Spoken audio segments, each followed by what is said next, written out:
잠언 30장 24절에서 28절까지 말씀입니다. 잠언 30장 24절에서 28절까지 말씀, 우리 한 목소리로 함께 봉독합니다. 잠언 30장 24절에서 28절까지 말씀입니다. 함께 봉독합니다.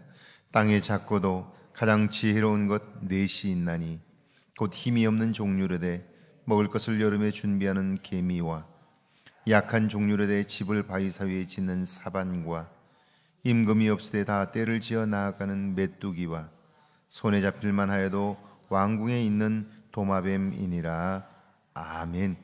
할렐루야. 좋은 날입니다. 하나님 신의 오늘도 여러분과 함께 하기를 축원합니다. 알지 못하면 볼 수 없고 볼 수 없으면 알지 못하게 되죠. 전에 어느 집을 방문했을 때에 유난히 짖는 개가 있었습니다. 왜 저렇게 사나운가? 그렇게만 생각했는데 그것이 아니었습니다. 개를 키우면서 알게 된 사실은 개가 짖는 이유는 불안하기 때문입니다. 낯선 사람이 다가오는데 그런데 묶여 있으니까 도망갈 수가 없습니다. 그러니까 무서우니까 계속해서 짖는 거죠. 개는 본능적으로 도주로를 항상 확보합니다. 본능이에요. 제가 어려서부터 개를 키워서 밥을 주는데, 그런데도 제가 들어가면 항상 뒤에 도주로를 확보하고 열린 공간에서 자기가 딱 서요. 그러니까 코너에 몰리거나 절대 그러지 않아요. 본능적으로 그래요. 그러니까 자기가 도망갈 도주로를 확보하고 항상 무언가를 대하는 거예요. 그뿐 아니라 무엇을 잘못 먹어서 속이 불편하면, 우리 같으면 소화제를 먹을 수 있지만 그런데 개는 그러지 못하잖아요. 속이 불편하면 힘들 텐데 어떻게 견딜까? 개는 풀을 뜯어먹어요. 풀을 뜯어먹으면 속이 불편하니까 다 토하는 거예요. 어떻게 알았을까? 참 신기하지 않아요?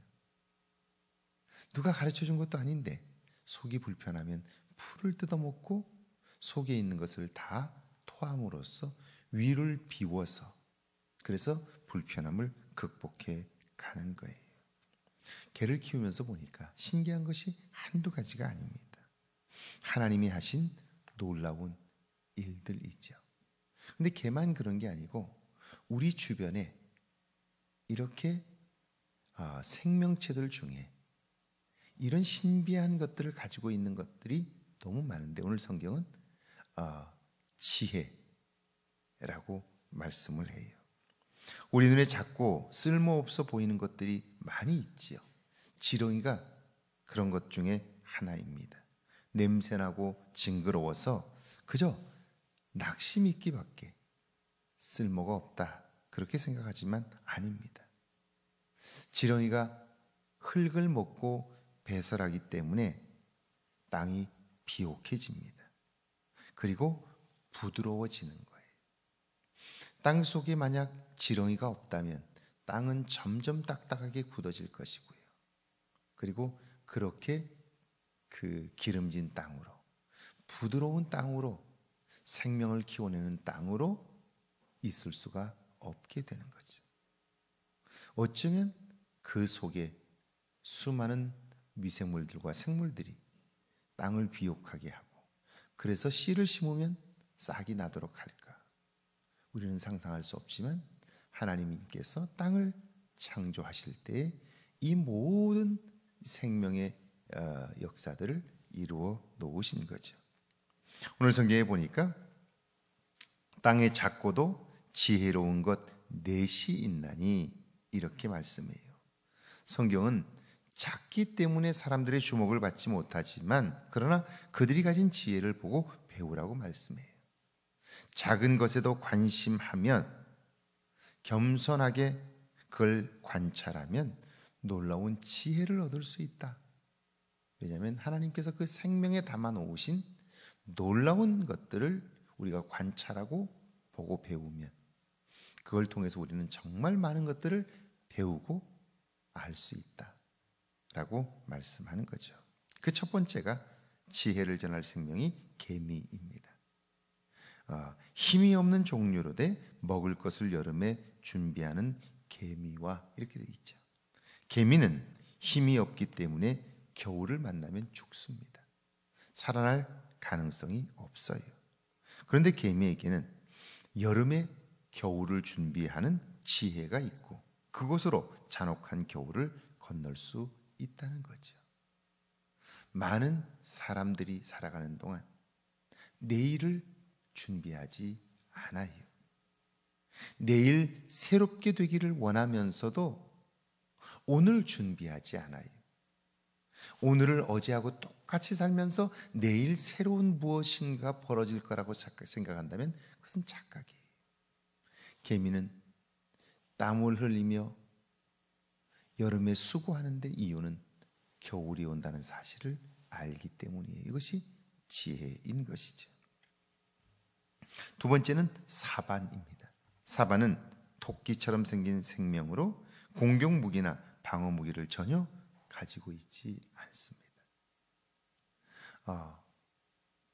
먹이 사슬이 존재하는 그곳에서 잘 도망치지도 못하고 그렇다고 해서 방어할 수 있는 무엇도 없다면 이 사반은 도태되고 그렇게 멸종될 수밖에 없을 것 같아요. 그런데 이 사반이 잘 달리지도 못하고 자기를 보호하지도 못하는데 그런데 살아남아요. 저도 오래전에 이스라엘로 성지순례를 갔을 때 그 골란 고원 쪽에 1세기 그 회당터가 있다고 그래서 거기를 제가 간 적이 있어요. 거기를 가는 산 중턱쯤에 있었는데 그 산길을 지나가는데 정말 사반들이 몰려서 살고 있더라고요. 근데 이 사반이 가지고 있는 지혜는 뭐냐면 자기는 공격을 잘하거나 방어를 잘하는 그 어떤 것도 가지고 있지 않아요. 그런데 이 사반은 바위를 이용할 줄 알아요. 자기에게 능력이 없지만 그러나 바위가 갈라진 그 틈에서 살아요. 자기에게 위험이 온다 생각하면요 그 바위 속으로 들어가는 거예요. 그래서 자기 생명을 유지해 가는 거예요. 사반을 통해서 우리가 얻어야 할 지혜란 많은 사람들이 자기에게 능력이 없으면 성공할 수 없고 그리고 좌절할 수밖에 없다고 생각해요. 자기를 무능하다고 생각해요. 그렇지 않아요. 내게 능력이 없다면 능력이 있는 분을 의지하면 되는 거예요. 사반이 그걸 보여주고 있는 거죠. 세 번째가 메뚜기입니다. 임금이 없을 때 다 떼를 지어 나가는 메뚜기와 여러분 메뚜기 한 마리가 무엇을 할 수 있겠어요? 그런데 메뚜기가 떼를 지어 날면 다릅니다. 그들이 지나가는 곳에는 커다란 사나운 짐승들도 뼈만 남습니다. 무리를 지어 협동하면 이런 엄청난 일을 이룰 수 있는 거예요. 나 혼자 잘난 체 하면 결국 나 혼자로 남지만 그러나 주변과 마음을 같이 나누고 협력하면 우리는 내가 상상할 수 없는 일들을 이룰 수 있게 되는 것이죠. 자, 네 번째는 도마뱀입니다. 손에 잡힐만 하여도 왕궁에 있는 도마뱀이니라. 도마뱀은 위험을 직시하면 꼬리를 자르고 도망칩니다. 생명이 무엇보다 중요한 것이죠. 한치 앞을 알지 못하면서도 다 아는 것처럼 사는 사람들에게 개미의 지혜가 필요하죠. 한계 때문에 좌절하고 절망하는 사람들에게는 사반의 지혜가 필요합니다. 자신의 연약함 때문에 한숨 쉬는 사람들에게는 메뚜기의 지혜가 필요하고요. 결단해야 할 시기 우물쭈물하는 사람들에게는 도마뱀의 지혜가 필요한 것이죠. 결국 조금만 관심을 가지고 우리가 주변을 살펴보면 우리는 그 주변에 하나님이 만드신 피조물들을 통해서 지혜를 얻을 수 있고요. 그 지혜를 가지고 살게 될 때 우리는 우리가 생각지 못했던 전혀 다른 삶, 놀랍고 큰 일들을 이룰 수 있게 되는 것이죠. 오늘 하루 주변에 관심하십시오. 그리고 나 자신의 부족함을 발견할 때마다 오히려 그것 때문에 하나님을 더 깊이 의지할 수 있음에 감사할 수 있기를 바랍니다. 이런 은혜가 저와 여러분에게 있기를 주의 이름으로 축복합니다. 우리 함께 기도합니다. 사람은 능력이 아니라 지혜로 사는 것임을 알게 해달라고요. 주변에 관심함으로 지혜를 배우게 해달라고요. 함께 기도합니다.